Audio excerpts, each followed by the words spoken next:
भाई लाइट का मास तो इन्फिनाइट होना चाहिए था ना। क्यों भाई, इनफाइनाइट क्यों होना चाहिए? अब देख, जो आइंस्टाइन की थ्योरी कहती है, the faster you moves the heavier U becomes. हाँ, टेक्निकली तो यही कहती है। अब देख, जैसे ही कोई ऑब्जेक्ट स्पीड ऑफ लाइट को अप्रोच करने लगेगा तो उसका मास जो है इनफाइनाइट हो जाएगा। लेकिन लाइट तो खुद स्पीड ऑफ लाइट से चलती है, तो उसका मास इनफाइनाइट क्यों नहीं है? अच्छा, समझ गया। तू रिलेटिविस्टिक मास को एक्चुअल मास से कंपेयर कर रहा है। मतलब दोनों अलग अलग चीज है। चल इसको ऐसे समझ, इस ऑब्जेक्ट को धक्का दे जब ये रेस्ट पर है, तो तुझे इसको मूव कराने के लिए कितना फोर्स लगाना पड़ा? ना के बराबर।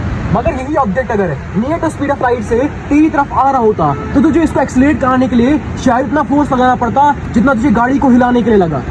कैसे यार, कुछ समझ नहीं आया। देख, स्पेशल थ्योरी ऑफ रिलेटिविटी ये कहती है जैसे ही एक ऑब्जेक्ट स्पीड ऑफ लाइट को अप्रोच करने लगता है तो हमें उसकी स्पीड को और बढ़ाने के लिए बहुत ज्यादा एनर्जी लगानी पड़ती है।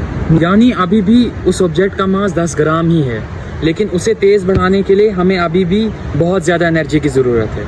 और वही बढ़ी हुई एनर्जी हमें परस्यू होती है एज अ हैवियर मास, क्योंकि एनर्जी और मास इक्विवेलेंट ही तो है, E = mc²। समझ गया।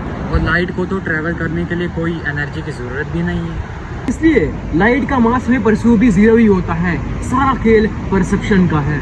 लेकिन यार ऐसे तो हम कभी यूनिवर्स को समझ ही नहीं पाएंगे। जिस चीज को हम परस्यू कर रहे हैं, क्या वो उसका असली चेहरा है या सिर्फ हमारी अकल का छलावा?